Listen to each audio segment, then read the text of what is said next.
여러분 반갑습니다. 금융공부 김범곤입니다. 오늘도 신속하고 정확한 여러분들의 궁금사항 해결해드리는 질문 클리닉 25번째 시간이고요.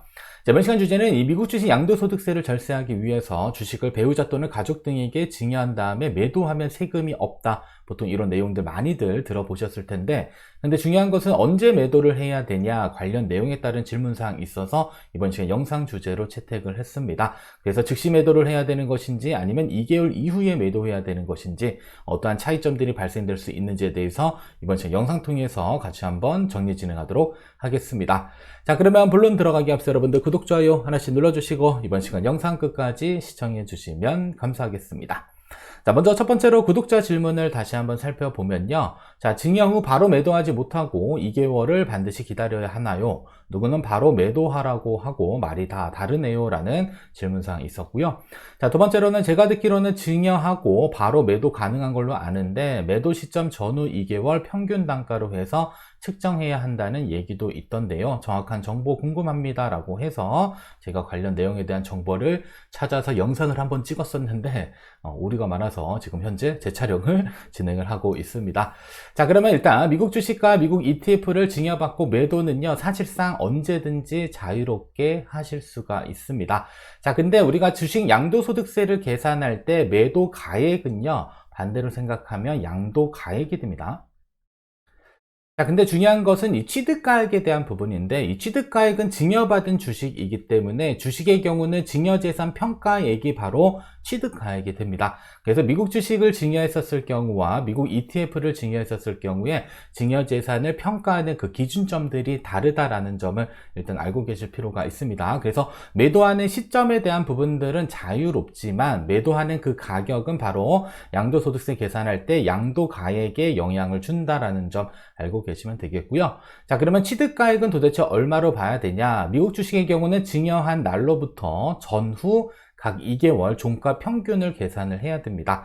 자, 그리고 나서 환율을 곱해 주시고요. 그리고 증여 주식수를 곱하게 되면 자, 미국 주식의 증여 재산 평가가 되고요. 자, 이는 양도소득세 계산할 때 우리의 취득가액이 되는 부분이고요. 자, 증여세를 계산할 때는 증여 재산 가액이 되는 부분입니다. 자, 두 번째로는 미국 ETF의 증여재산 평가의 경우는요, 미국 주식보다는 조금 더 단순합니다. 그래서 전일 종가 기준으로 환율을 곱해서 증여 주식수를 곱했을 때 증여재산 평가가 되고요.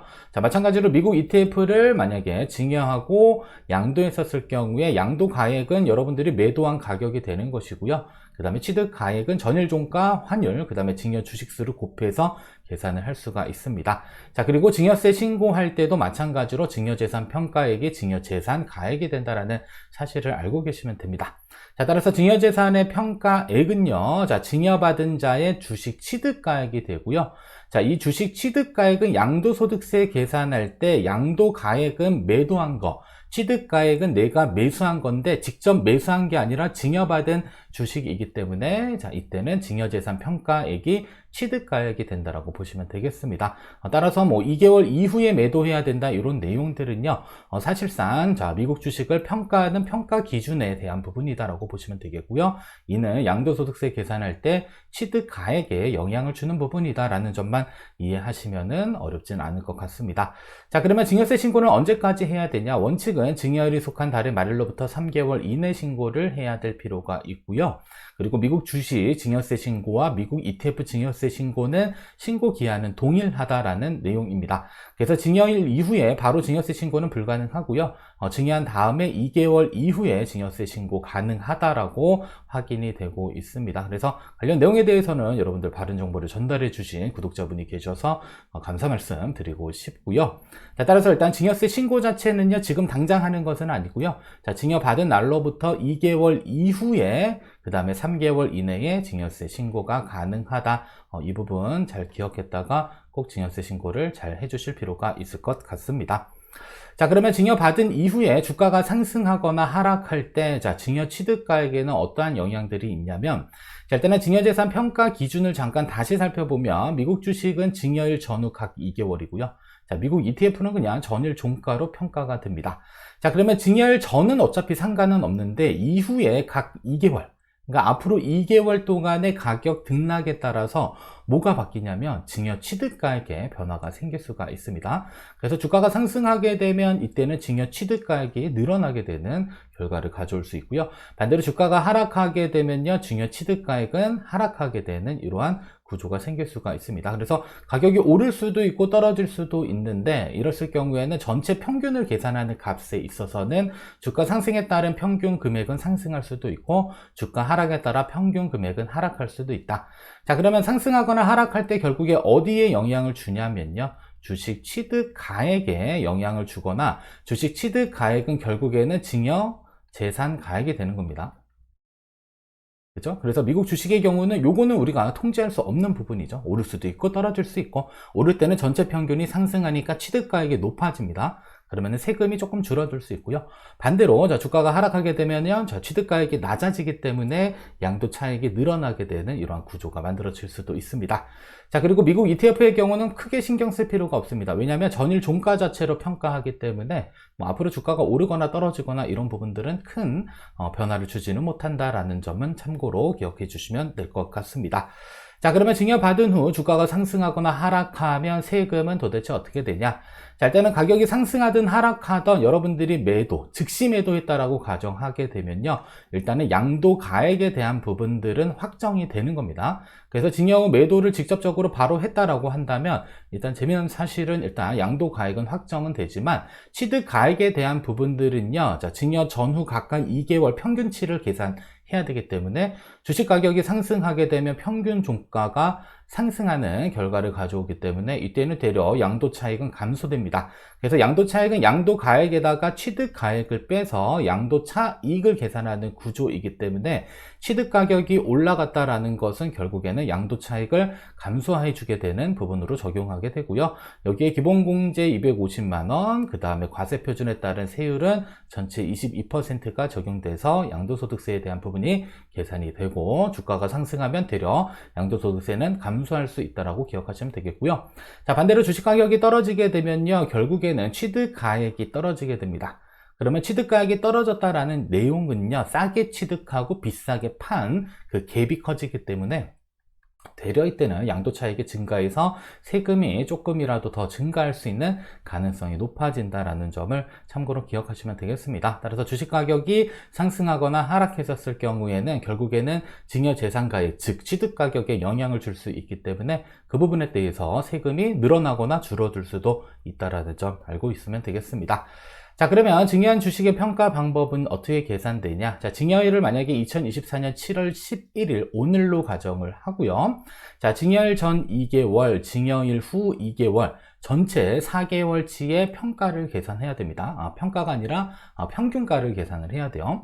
그래서 증여일 전후 2개월에 종가 평균을 계산하는데, 자, 일자에 대한 기준은요, 일단은 전 2개월을 계산하기 위한 시작일은 일단 마이너스 2를 빼주게 되면요, 5월달이 되겠죠.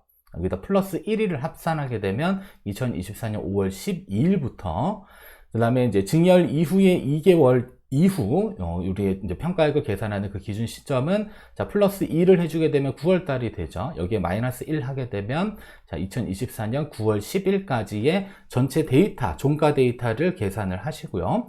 자, 그 다음에 뭘 하면 될까요? 그냥 에버리지, 평균을 계산하면 됩니다. 그래서 엑셀에다가 쭉 입력한 다음에 에버리지 계산하시게 되면 종가 평균액을 계산을 할 수 있고요. 자, 그 다음에 이제 환율에 대한 부분도 곱해주시면 됩니다. 그래서 서울 외국환 중개 접속해서 2024년 7월 11일 기준에 환율 반영한 다음에 증여 주식수를 곱하게 되면 걔가 바로 증여한 주식의 평가 방법이 되고요. 이 평가 방법은 자, 그 증여세 계산할 때는 증여 재산 가액이 되는 것이고, 양도소득세를 계산할 때는 취득 가액이 되는 부분이다. 이 두 가지만 좀 잘 정리하면은 헷갈리지 않을 수 있을 것 같습니다. 자, 그러면 증여한 주식의 평가 방법. 자, 종가 평균이 이제 906불이고요. 환율 1,300원 가정했을 때 증여 주식수 200주의 경우는 2억 3,556만 원이 증여 재산 가액이 되는 거고요. 자, 이게 주식 취득 가액이 되고, 증여 재산 가액이라고 하는 것은 증여세를 계산할 때 우리가 증여 재산 가액이 되는 부분이다라고 보시면 되겠습니다. 자, 따라서 이후 자, 증여받은 자를 우리는 수증자라는 표현을 쓰는데요.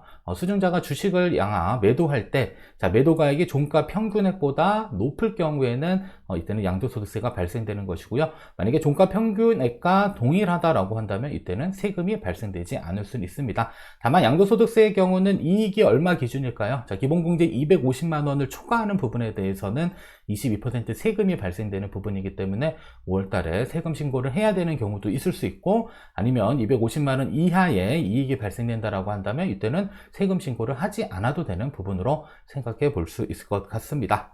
자, 결론입니다. 자, 일단은 언제 매도 가능할까? 즉시 매도는 가능합니다.